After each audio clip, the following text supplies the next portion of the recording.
Mes amis scorpions, bonjour et bienvenue sur la chaîne Tarot à merveille. Pour votre tirage général, ceux qui me découvrent, soyez les bienvenus. J'espère que vous allez bien. Allez, c'est parti! Il existe des rencontres que l'on ne planifie pas. Des connexions qui arrivent par un chemin de traverse à un moment où vous n'attendiez plus rien de particulier ou peu, être précisément parce que vous aviez cessé d'attendre. Ces connexions-là ont une texture différente des autres. Elles portent quelque chose d'indéfinissable, une qualité de reconnaissance, comme si quelque chose en vous savez déjà, avant même que votre esprit ait eu le temps de formuler quoi que ce soit. Ce que nous allons explorer ensemble aujourd'hui, c'est exactement ce type de connexion. Une présence qui a été placée dans votre chemin non pas par hasard, non pas par coïncidence, mais par quelque chose de plus vaste, de plus intelligent que ce que nos esprits humains peuvent pleinement saisir. Appelez cela Dieu, l'univers, la providence, la force du destin. Le nom importe moins que la réalité de ce que vous ressentez quand vous touchez à cette vérité.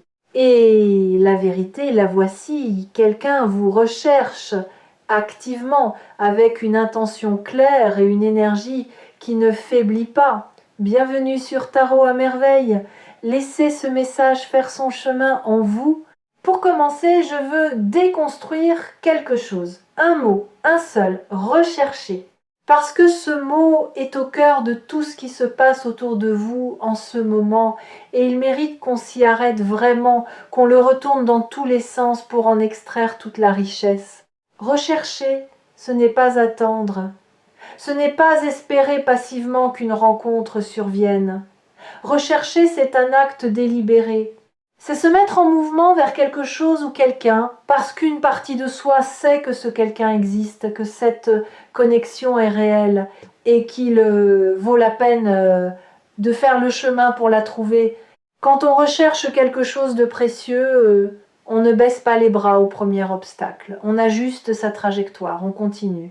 On porte en soi une certitude tranquille qui dit « je sais que c'est là, quelque part, et je n'abandonnerai pas avant de l'avoir trouvé ». C'est exactement ainsi que la personne dont l'énergie est si puissante dans cette lecture se positionne par rapport à vous. Non pas dans une posture de chasseur ou de conquête, ce n'est pas cela, mais dans celle de quelqu'un qui sait que vous existez dans son univers, que la connexion entre vous est réelle et significative, et qui avance vers vous avec une détermination douce mais absolument constante. Maintenant, parlons de Dieu ou de cette intelligence supérieure, cette force organisatrice qui tisse les fils invisibles de nos vies d'une façon que nous ne comprenons souvent qu'après coup. Il y a des moments dans une vie où l'on regarde en arrière et où l'on voit avec une netteté saisissante la logique cachée derrière des événements qui semblaient sur le moment n'avoir aucun sens. La rupture qui vous a brisé le cœur et qui rétrospectivement vous a libéré pour quelque chose de bien plus grand. Le détour professionnel qui vous a amené exactement là où vous deviez être. L'ami perdu de vue est retrouvé au moment précis où vous en aviez le plus besoin. Ce n'est pas du hasard, c'est une architecture patiente, intelligente, qui respecte votre liberté tout en tissant autour de vous un destin qui correspond à ce que vous êtes profondément. Et dans cette architecture, cette personne a une place qui lui a été assignée non pas par une décision arbitraire, mais parce que quelque chose en elle résonne avec quelque chose en vous, d'une façon qui ne peut pas être le fruit du hasard. Vous avez été fait d'une certaine manière pour vous croiser, pour vous reconnaître, pour vous apporter mutuellement quelque chose que ni l'un ni l'autre n'aurait pu trouver ailleurs, de la même façon, au même moment. Je veux maintenant vous parler de ce qui se passe dans l'âme de cette personne. Parce que ce que je ressens n'est pas seulement une attirance superficielle ou une curiosité passagère. Ce que je perçois, c'est une profondeur d'intention qui est assez rare pour mériter d'être nommée clairement. Cette personne pense à vous différemment des autres présences dans sa vie. Vous occupez un espace particulier dans ses pensées, pas envahissant, pas obsessionnel, mais persistant. Comme une note de musique qui continue de résonner longtemps après que la mélodie s'est arrêtée. Elle peut être en train de faire une chose tout à fait ordinaire, préparer un repas, marcher dans la rue, s'endormir le soir, et quelque chose la ramène à vous, une sensation, une image, le souvenir d'une phrase que vous avez dite, d'une façon que vous avez de regarder les choses. Ce n'est pas elle qui cherche à vous y ramener, ça arrive tout seul. Et c'est précisément le signe que cette connexion dépasse la dimension purement choisie ou construite.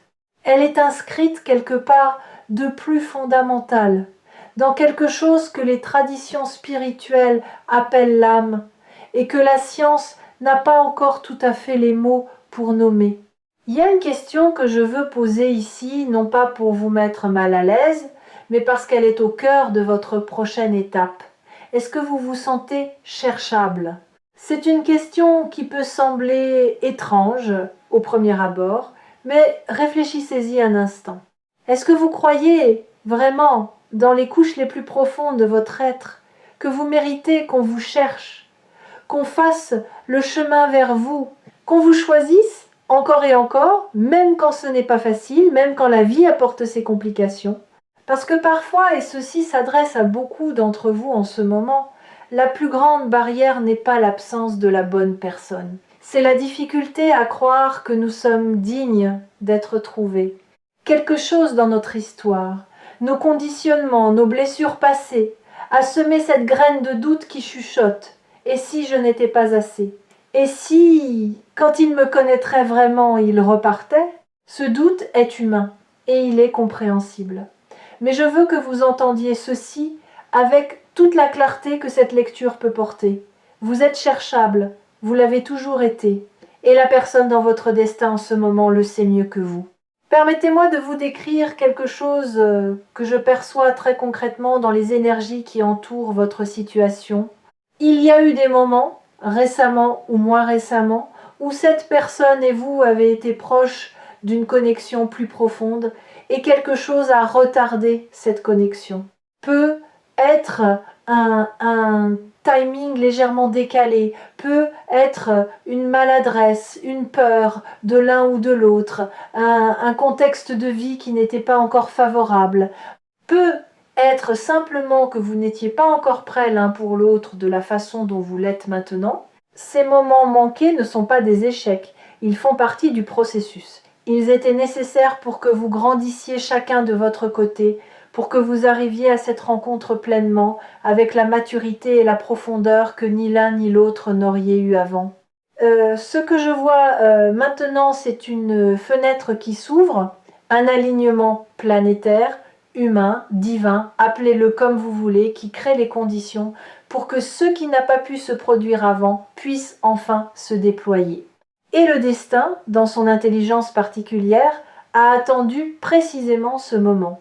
Ici, sur Tarot à merveille, nous parlons souvent de destins amoureux, et ce qui rend cette lecture exceptionnelle, c'est la nature de l'intention portée par cette personne envers vous. Elle ne vous cherche pas pour combler un manque, elle n'est pas animée par la solitude ou la peur de rester seule. Ce qui la porte vers vous, c'est quelque chose de beaucoup plus pur, une reconnaissance, une sensation, au fond d'elle-même, que vous êtes quelqu'un d'important pour son chemin de vie. Pas de façon romantique et floue, de façon concrète, ancrée, réelle. Elle vous cherche parce qu'elle perçoit en vous quelque chose qu'elle n'a pas trouvé ailleurs. Une façon d'être dans le monde, une profondeur, une authenticité, peut être même une fragilité que vous cachez soigneusement, mais qu'elle devine et qui lui inspire non pas de la pitié, mais une forme de tendresse protectrice. Ce que cette personne veut vous offrir, c'est un espace dans lequel vous seriez entièrement visible et entièrement en sécurité au même moment. Ces deux choses ensemble, être vu et être en sécurité, c'est l'essence même de ce que l'amour peut offrir de plus précieux. Je veux maintenant parler de quelque chose qui touche à votre propre rôle dans ce qui se prépare. Parce qu'un destin, aussi beau soit-il, se vit à deux. Et vous avez une part active à jouer. Il ne s'agit pas de faire des efforts extraordinaires, ni de vous transformer en quelqu'un d'autre. Il s'agit d'une chose beaucoup plus subtile.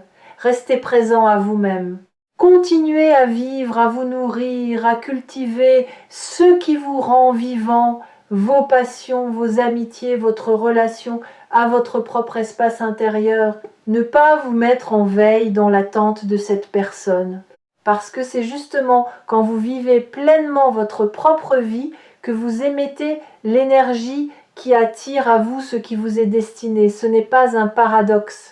C'est une loi spirituelle qui se confirme encore et encore.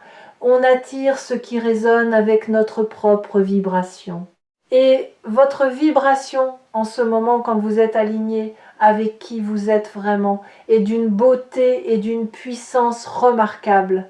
Alors continuez, soyez vous-même avec courage, faites les choses qui vous font du bien, prenez soin de votre corps, de votre esprit, de vos liens, c'est la meilleure préparation possible à ce qui vient. Il y a une dimension de cette lecture que je n'ai pas encore abordée et elle est importante, la dimension de la foi. Non pas la foi au sens dogmatique ou institutionnel, mais la foi dans son sens le plus nu et le plus humain. Cette capacité à continuer d'avancer même quand on ne voit pas encore où le chemin mène. À faire confiance au mouvement de la vie même quand les preuves extérieures sont encore discrètes. À tenir debout dans l'espace entre ce qu'on espère et ce qu'on peut voir. Vous avez cultivé cette foi. Même dans vos moments de doute, et il y en a eu, je le perçois dans votre énergie, vous avez continué d'avancer. Vous avez continué d'espérer, parfois de façon presque honteuse, comme si espérer était une naïveté. Mais ce n'était pas de la naïveté, c'était de la sagesse. L'espoir n'est pas une faiblesse. C'est la façon qu'a l'âme de maintenir une connexion avec ce qui lui est destiné, même quand la réalité concrète ne montre pas encore les signes extérieurs de ce destin. Et aujourd'hui, les signes arrivent. Parlons de ce que cela signifie concrètement d'être dans le destin de quelqu'un. Le destin n'est pas une cage. Ce n'est pas une histoire écrite à l'avance dans ses moindres détails, où chaque geste est prédéfini et où vous n'avez aucune marge de manœuvre. Le destin, tel que je le comprends et tel que je le lis dans ces énergies, c'est plutôt un terrain fertile, spécialement préparé pour que certaines semences y poussent des semences qui ne pourraient pas germer aussi bien ailleurs. Vous et cette personne êtes les co-créateurs de ce qui va se construire. Dieu, l'univers, a préparé le terrain. Il a orchestré les circonstances, les synchronicités, les rencontres, les moments de timing parfait. Mais c'est vous qui allez planter, arroser, prendre soin de ce qui grandit. Et c'est là que réside la beauté profonde de cette aventure. Elle ne vous est pas imposée, elle vous est offerte.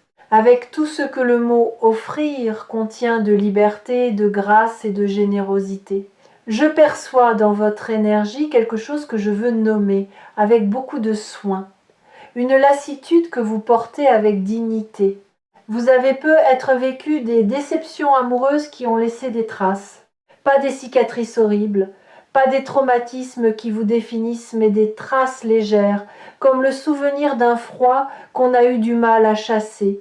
Une légère réticence à croire trop vite. Une petite voix qui dit « Attends de voir quand quelque chose de beau se profile ». Cette prudence est sage.